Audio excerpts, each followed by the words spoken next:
84,00,000 में से 83,99,999 योनियां हैं। जैसा हमने कर्म किया है उस कर्म के अनुसार मिलता है। केवल एक ही ये तन है, एक ही शरीर है। हमारे कर्म से बल पर मानव का शरीर नहीं मिलता है, बल्कि जब गुरु गोविंद की और हित की कृपा होती है, कहा जाओ तुम मानो की जोड़ी में जाओ, लेकिन जाना तो मेरा भजन करना। इसलिए मानो तो प्रमाण इसका ये भागवत का श्लोक मैं बोल रहा हूँ, गोस्वामी जी ने लिखा रामचरितमानस में, अनुवाद समझने के लिए आपको कह रहा हूँ। वहीं कर करुणा कर देहि देत हेतु बिनु ईश स्नेहि, बड़े भाग्य मानु तन पावा सुर दुर्लभ सदग्रंथन। देवताओं को मानव का ये शरीर मिलने वाला नहीं है, वह हमें मानव का शरीर मिला है। तो ये मानव को शरीर मिला है, हमें क्या करना चाहिए? इससे बड़ा सुंदर प्रश्न किया कि मानव का शरीर मिला है हमें, तो हमारा उद्देश्य क्या है और उद्देश्य को प्राप्ति कैसे होगी? तब सूत जी ने कहा देखो इस संसार के अंतर्गत ये मानव तन से कोई भी खर्चा सौदा नहीं है, सब पर भरोसा किया जा सकता है।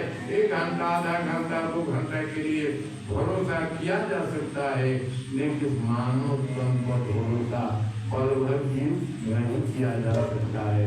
इतना कच्चा सौदा है, ये गया हुआ श्वास भी लौट कर आएगा कि नहीं आएगा, ये कोई हम आप कोई जानते नहीं है। आज गुमान किस बात का जी? ये गया हुआ श्वास भी हम नहीं ले सकते, तो गुमान किस बात का? ना घर तेरा ना घर मेरा, यह तो रहे ना बसेरा। एक गया एक जाने वाला है, चला चला की दे रहा है। ये कोई रहा है न कोई रहेगा, या कोई रहने के लिए नहीं आया है। तो अगर आए हैं तो वह काम करे जो नैमिषारण्य में सुखदेव सूत जी महाराज से सुखदेव स्वामी ने कहा मानव जीवन का उद्देश्य क्या है? कहा क्या भरोसा है इस जिंदगी का, साथ देती नहीं है किसी का। क्या भरोसा है इस जिंदगी का, साथ देती नहीं है किसी का। सांस रुक जाएगी चलते चलते, समा रुक जाएगी। क्या भरोसा है इस जिंदगी का, क्या भरोसा है इस जिंदगी का। साथ देती नहीं है किसी का, क्या भरोसा है इस जिंदगी का।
बड़ा संतों का लंबा संदेश है, लेकिन 7 दिन में सारी बातें करनी है, इसलिए कथा विद्यास से छोड़ूंगा नहीं, एक श्लोक का भाव अर्थ नहीं छोड़ूंगा, सबको कहता चलूंगा।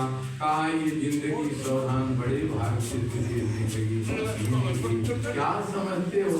भगवान बार बार जीवन को सुझाव देते हैं, देखो बहुत गया थोड़ी बाकी है, घुटना में दर्द दूर करते। ये घुटना में दर्द दूर होना क्या है? जब लोग कहते हैं कि अरे अभी भजन करने का समय बुढ़ापा में करेंगे, अरे बुढ़ापा में कौन सी भजन कीजिएगी, बैठने का समय मिलेगा, बैठने का चलने का समय मिलेगा नहीं, दांत ठीक नहीं रहेगा, ठीक नहीं रहेगा, पेट ठीक नहीं रहेगा, भजन कैसे करें? जो भी काम होता है वो जवानी में होता है, अच्छा हो या बुरा हो, जवानी में। बुढ़ापा किसी काम का नहीं है, बुढ़ापा तो बोझ है जी। बहुत बड़े बड़े लोगों की शरीर में स्वयं देखा है, जब खाट पर पड़ गए तो उनकी पत्नी भी प्रार्थना करती है, हे भगवान तारा की जगह नहीं फेंका कबू कई, क्यों? सेवा करते करते थक गई, मन की साधना करते जा रहे हैं। तो ये जिंदगी क्या? अरे भगवान से इतना मांगो, बेटा बेटी भाई बंधु किसी की सेवा की जरूरत नहीं पड़े, हे प्रभु चलते चलते आपके साथ में चल चलो, बस ये सुंदर जीवन माना गया है। कब असंतुष्ट में भजन करने वाले जो होते हैं पढ़कर नहीं जाते, चल कर के जाते। इसलिए भगवान कहा बड़े भाग्यवान तन पावा, सूर दूर लव स्वर्ग गावा। देवताओं को भी ये तन नहीं मिलता। ये हमारे साधु जी बड़े भाग्यशाली हैं, भले लोग मूर्ख समझे, लेकिन दुनिया को इन्होंने जाना है, दुनिया को पहचाना है। ये दुनिया किसी काम की नहीं है, यह महफिल मेरे काम की नहीं है। जब तक नींबू में रस रहेगा गाते रहेंगे, रस खत्म हुआ जैसे सीता राम हो जाएगा। इसलिए जब तक रस है बस कहते हैं सीताराम में राधे श्याम में मन को लगा देना है। सूत जी ने कहा मानव जीवन का लक्ष्य क्या है? आत्मदर्शन। मानव जीवन का लक्ष्य क्या है? भगवान से मिलना, यह जानना भगवान हमारे हैं, हम भगवान के हैं, भगवान के सिवाय संसार में मेरा कोई नहीं है। और भगवान के साथ नाता से अगर संसार में कोई है तो भगवान के नाते से हमारा है, क्योंकि भगवान परम पिता है, यह जगत का पिता है, इसलिए मेरा पिता है। वह जगन माता हमारी है, उनके रिश्ते से माता मेरी माता है। एक बात समझ लेना, श्रीमद् भागवत साहब जीवन को संदेश देता है, बता रहा है हमें सावधान हो जाओ, सोने का समय नहीं है, काम बन जाएगा। संसार में रहते हुए संसार वाले से तुम मिल सकते हो, इतना ख्याल रखना। घर का छोटा बालक है, उसको अपना बेटा मत समझना, नाती मत समझना, भगवान के साथ समझ जोड़ दो। भगवान सबके बाप हैं, उसके हिसाब से अपना नाता जोड़ लो। उनके नाती पोता हुए तो जो घर में बेटा कोई भगवान का, ये पोता है भगवान का है, बस इस भगवान का पोता बेटा बन गया, इसके खिलाओगे भी तो ठाकुर जी का भोग लग जाएगा। घर की पत्नी अपनी पत्नी मत मानो, वह परमात्मा की बहू मान लो। और जिस दिन उसके लिए बाजार से साड़ी लाओगे, कहो कि धर्म पत्नी जी आपके लिए साड़ी मैं लाया हूँ, वो साड़ी आपकी धर्म पत्नी को नहीं मिलेगा, वो राधे रानी को मिल जाएगा। इसमें क्या लगता है? भाव को बनाना है। ये अपने बेटे के लिए भगवान की पोता की मैं सेवा कर रहा हूँ। और सचमुच में जीव को यह नहीं समझना चाहिए मैं कर रहा हूँ, मैं कर रहा हूँ, नहीं, भगवान से रिश्ता जोड़ करके करना चाहिए। तो पहला प्रश्न, मानव जीवन का उद्देश्य क्या है? तो भगवान का दर्शन करना, भगवान से मिलना, आत्मा के परमात्मा से मिलन करना, क्योंकि हम कोई अलग नहीं है, ईश्वर वंश जीव अविनाशी। हम जितने लोग हैं परमात्मा के अंश हैं और परमात्मा के वंश हैं, उनसे हम दूर कहाँ हैं, ये मान कर चलना चाहिए। दूसरा प्रश्न कहा कि भगवान मिलेंगे? भगवान को कहा उत्तर दिए, भगवान को खोजने कहीं जाना नहीं है। भगवान कहाँ नहीं है? हम में, तुम में और खड़क खम्भ में और घट घट व्यापे राम, सब जगह राम है। करना, अनुभव करना है मेरा आत्मा राम, आत्मा राम। अयोध्या में माता जी आप जाएंगे, वहाँ कोई गृहस्थ भी कहेगा अगर खाने का मन हुआ एकदम से चना का मछली बने, चना का बजका बच्ची बने, लौका का और बने, तो कहा कि आज मेरे राम जी बैगन का भुजा पाएंगे, आज मेरे राम खीर साबूदाना का खाना चाहते हैं, आज मेरे राम कहते हैं कि पनीर का पुआ खाना चाहते हैं। वो पुआ बन रहा खा रहा है, वो कह रहा है कौन? राम जी। यही भक्ति है, जो काम हर काम में भगवान का नाम जोड़ देना ही भक्ति है।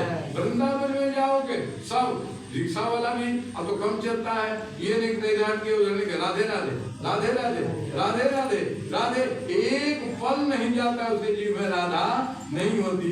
गाय भी दुहेगा तो राधे राधे राधे, गोबर भी फूकेगा तो राधे राधे, पानी भी लाएगा तो राधे राधे। आज यह नाम ही संसार का सार है। आज जैसे नौका हमें इस जलाशय से उस पार कर देती है, वैसे ही परमात्मा का नाम इस भवसागर से पार कर देगा। ये भागवत का संदेश है। कहा कि महाराज कृपा करके बताइए, जितनी ज्ञान